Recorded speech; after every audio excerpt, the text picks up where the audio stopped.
But can we talk about it though? It's not too late. Let's do a mid-year reset for the household in this video. In today's video, we're going to go over 4 different systems that were rotating in my house that became a problem that I need to address. I noticed that in my household, there were some things that we were struggling with that I really wanted to improve on. And I'm going to talk about them firsthand in this video, what I did, how we improved the communication, and how I can help you improve the communication in your home to be the home leader that you want to be.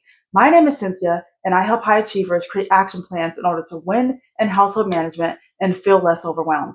Without further ado, let's get straight into the first point, laundry. Here's what happened in my home. There was overflowing clean laundry absolutely everywhere. We were missing the bus. I was being late for work. Nothing was working the way it was supposed to work. Even though I knew that I needed to create a system for this, I still was putting it off because it was such a big, daunting task, and I didn't want to do it. But I did create a system, and it seems to start to be working. So I'm going to tell you exactly what I did to overcome this laundry issue, which it's a stressful problem for everyone.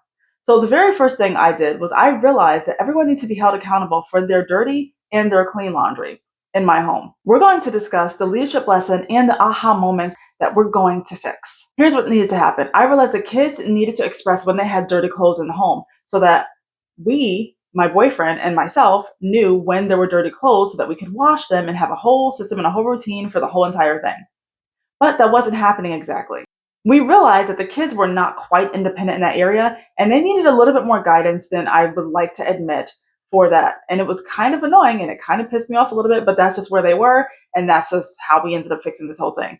So I decided to get hampers and label each one of the hampers, a clean hamper, label each one Riley's clean clothes, Lucas's clean clothes, Adam's clean clothes, Cynthia's clean clothes. So when the clothes were done out of the dryer, they got sorted into the proper hampers that were supposed to have the clean clothes. And then when the kids come home, when I come home, when Adam comes home, we put away our clean laundry, and then everyone's accountable for their own clean laundry, regardless of who was washing it. The kids weren't quite ready for washing, but they could put away their clothes. So that's where I was meeting my family members where they were at this particular point. In your household, what you could do, depending on how old your family members are, you could have them start to wash their own laundry on certain days and put away their clothes on certain days so it doesn't overflow in the laundry area. It sounds simple, and it really requires people being held accountable for their actions and not blaming things on other people the entire time. You got to be able to take some responsibility and notice when you're doing something or not doing something that's holding up other household members so that you can help the home move forward in the best way possible. And being a leader of the home, it requires some nudging and some guidance, and not necessarily nagging, but a little bit of nudging and guidance in that area depending on your family members. Remember, you want to take into account everyone's capabilities and their limitations when you are creating systems like this in your home. If there's someone in your home that is too young or they have a disability where they're incapable of doing something like that, you have to meet them where they're at. Meeting someone where they're at is a big social work skill that I learned, but meeting them where they're at can help you not be resentful towards them. It can help to lessen the friction that's in the home. And sometimes friction does happen because you're going to get frustrated. People are going to have negative emotions. It does happen. It cannot be avoided. However, it helps to lessen it when you meet someone where they're at and you acknowledge their capabilities and their limitations, and you don't expect them to do something that they cannot do. And remember, being the leader of the home means that you're going to take this routine and you're going to run with it. When you create that system, you're going to constantly be verbally reminding people, putting up signs in the laundry area to remind people if they don't remember what they're supposed to do, have family meetings, family reflections, have time when you express to your family how appreciative you are of the things that they are doing, even if they aren't necessarily doing exactly what you want them to do. Show that appreciation up front so that they can be more likely to continue to do what you want them to do. Hold on, I'm looking at my notes real quick. The second thing was individual room organization. This was a problem for us because it was mainly everyone's rooms. So the main rooms were clean and everyone's personal rooms were being cluttered and things were being thrown everywhere. There was not quite a system inside the bedrooms that made it so that it could stay clean the way it should be cleaned, because then it becomes a serious problem. Serious problem, especially for my kids. Here's what I realized. We needed more space to compartmentalize all of the little things that we compile throughout the year. So we have a lot of toys, little small things, makeup things, tech things, a bunch of different things that just got in the way, and we're kind of in giant piles or mounds within the bedrooms, and it needed to be compartmentalized into organization and systems that made it make sense for the child and for myself and for everyone's personal bedrooms so that we were able to have things where we know where they were, but we also wanted to make sure that the system had to make sense. It had to make sense where the toys were is where the kids would actually go to get the toys, where they could remember, oh, my toys or my clothes or my winter stuff or my hats and my gloves, wherever it is, it makes sense for each person in their own rooms. I also realized that my kids were not meeting their 10 chores every single week. So I have a rule where they have to do 1 to 2 bedroom chores every single day. But they were leaning more on the one chore each week, and there's 10 different chores they have to do to keep their room clean. So half the chores weren't even being done throughout the entire week. So that's something I needed to bring up to my kids in our family reflections was you have to actually do 2 per day so that your room can stay clean enough so that it's not completely a tornado every single time that we go into the room, just to make it a little bit better. I learned something that can make it a lot better is doing a visual checklist. So currently what I use is currently what I use is the blue and the pink to-do list that has my kids' chores of what they have to do. And I want to have a visual representation of what that looks like for my son in particular, because it helps him a lot more to see the visuals of what those things are. So I'm going to add that component to his requirements. Here's how you can apply a leadership lesson about cleaning the bedrooms to your home this week, a leadership lesson. Figure out where your household members and the other leaders in your home are struggling and try to figure out a plan together where you can figure out why this isn't working, what can we do instead, what has worked before that maybe you need to bring back, or what's a new thing that you need to start doing, and you stay up on it. Just stay up on it, get a routine, get a habit, and get it going inside of your house and to make it into a system. What you want to do is gently nudge your family members in the direction where you want them to go, because eventually it will work. You just got to be gentle.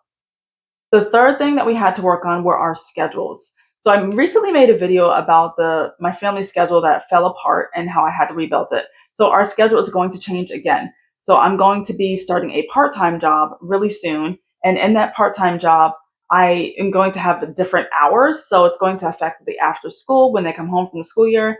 It's going to affect when they come home once the school year starts and the school year is in effect. The after school expectations and after school sports may look entirely different depending on what ends up happening throughout the school year. I don't know if my daughter's going to run track this year, so that's going to change a lot of things. And I have to look at the schedule for everyone, and my spouse is going to be starting the job. So I have to figure out all of these layers and figuring out how everyone's new schedules with the new school year, the new grades they're going into, sports teams, new jobs, how that's going to look for our household management for the systems that we have right now with our after school routine. And I did a video about the 7 systems of after school routine. If you haven't checked it out, look at the card somewhere on this side and you'll be able to see that video. But I have 7 systems right now that I have for my kids' after school routine that might have to be tweaked possibly, or it could work really well in my advantage and I might not realize it. So the leadership lesson I learned is I still want to make sure we have space in our schedule for self-care, relaxation, and intentional family time. Like family game night is something we still want to do. We want to make sure the kids can earn their screen time on the board that I showed you before in previous videos. But I also want to make sure that we have family game time intentionally included inside of our schedule, because I think it's really important to still have that connection, that bond with your kids. And it only takes like 20 to 30 minutes a day to do that. And it's not bad. And it makes everyone feel so much closer than they felt before. Lots of laughter, lots of fun. Here's a leadership lesson that you can do to apply for your schedules if you're struggling in this area with back to school, just like I am. You can look at your family's schedule and make sure you schedule intentional time for self-care, relaxation, and intentional family time. That could be a movie night. It could be going out somewhere. It could be a game night. It could be whatever is within your budget. It could be going out to dinner, whatever that weekly family thing is, or that daily family thing is, if you like to do it that way. Figure out what time of day you're going to do it and book it in and make no exceptions. It has to happen. It has to be a non-negotiable to keep your family together and going in the direction that you want it to go into, because you are the leader of the home and you have the authority to do this. The fourth thing was meal planning. And meal planning, I took to a level that I never thought I could take it to. I was meal planning for 30 days at a time. That's right. You heard that right. 30 days at a time. Was I crazy for it? Maybe. Was it possible? Yes. But I will never do it again because I've learned that it's a lot easier to just meal plan and bi-weekly or weekly segments instead. So what we're going to do going forward is just bi-weekly meal planning instead, because it's a lot easier to keep track of We were doing like breakfast, lunch, dinner, snacks, desserts, beverages for an entire 30 days. And yes, it was a lot up front because I hate going to the grocery store. So I was like, if I just rip off the Band-Aid and just go once a month to like our big store, like our BJ's, Costco type of store, and I get everything we need, then I'm done. But it was a lot. It was overwhelming. And it ended up taking me a couple more days to vacuum seal all the meat, to make sure everything was in the proper Ziploc baggies for freezing, and to meal plan everything, to label all the bags. It was a lot. So I'd rather do that every 2 weeks instead. And we're going to put more emphasis on our safety net meals. If you don't know what our safety net meals are, that is something I reference in the 7-day home management guided planner that you can get in the link below or inside of my pinned comment. And inside of this guided planner, you will have lots of really, really good information on how to lead your home, how to guide your home, how to create systems that will help you be a better leader for household management. And that was the intention when I created this, was all the things that I learned that would help another family who is busy, who is middle class, who's trying to figure out on their own. Maybe you can't afford to pay out for outsource like laundry services, meal deliveries, all the other things, have someone clean your home, all that other stuff. But you're doing everything yourself. So this is made for that particular family leader that can do things like that. The 7-day home management guided planner, in the link in the description box and in the pinned comment. Check it out. When I bring up safety net meals, what I mean by that, those are the meals that are either pantry meals, frozen meals, or anything that you could quickly whip together, a casserole, something that you can quickly whip together on long, busy days. Days when you're like, we need to eat dinner. I don't want to do takeout because it's going to blow the budget because we did it already a couple times this week. So you're trying to figure out, what am I going to make instead? That could be getting frozen meals that are already prepared. You can make the frozen meal if you want to, if you have a special diet.